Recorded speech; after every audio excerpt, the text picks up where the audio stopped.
Greetings, CBC, and welcome to this week's Sunday warm-up. Keep in mind, Easter's coming up, and we always have a few extra things around Easter. There's the Easter luncheon at the Rootstown Villas on March the 28th at 1 o'clock.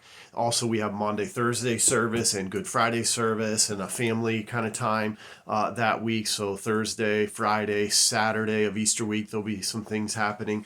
Take a look at those. They're on the email announcements. They're out on the table. Some things we'll be announcing. Easter Sunday is just normal 2 services for us here. All right, so this week we head into John chapter 17. This really concludes this section of the Upper Room Discourse. Before you get to John 17, I'd really encourage us all to kind of build on what we did this past Sunday in talking about the Holy Spirit. In particular, that section of how do we live in the power of the Holy Spirit. It would be good to review what it was that Jesus taught us about the Holy Spirit, because we want to be biblical in all the things that we do. But then we also want to be considerate of what does that look like in our lives? How do we live in and walk in the power of the Holy Spirit? Now, it gave a number of things, a lot of scriptures, so a lot that we could be looking at this week and really considering and being prayerful about what does that look like practically in our lives. It would be good to review back through one more time, John 13, 14, 15, and 16. That's the teaching of Jesus, a sermon, if you will, his last words to the disciples. And then it wraps up here in John 17 with Jesus's prayer. We see often in the Gospels about Jesus getting up early in the morning and praying, Jesus getting away from the crowds and praying. Hebrews chapter 7, verse 25 tells us that even in heaven now, Jesus lives to intercede on our behalf. So we see this description of Jesus being in prayer all the time. But what we have in John 17 is the only record of a written account of Jesus's prayer.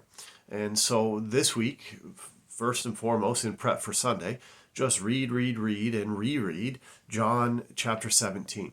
There's 3 sections to this prayer. And so for our time on Sunday, we're going to focus on the first and the third part. The first part is Jesus praying for himself. The second part is Jesus praying for the disciples, those original disciples. And the third part is Jesus praying for all those who would believe in the word and the message of those disciples. That would be us. So I want to focus our attention on Sunday on part 1 and 2 of this prayer, which is Jesus praying for himself, and that's the first 5 verses. There is so much meat in those 5 verses of what Jesus is praying, ways in which we could even model our prayers after the prayers of Jesus. But spend some time really leaning into the first 5 verses. What was Jesus praying? What was he saying? There's a lot of depth there. And then we're going to focus on the third part of the prayer as our other main focus this Sunday, on Jesus' prayer for us, for all those believers that would come after the disciples. What was it that Jesus said? What did he pray? There's one thing in particular that he prayed for us, and it's an important message for us to hear today. Interestingly, it seems to be one that we struggle with a lot in the Christian church today. And so take a look at that. You'll see what I mean when you get there.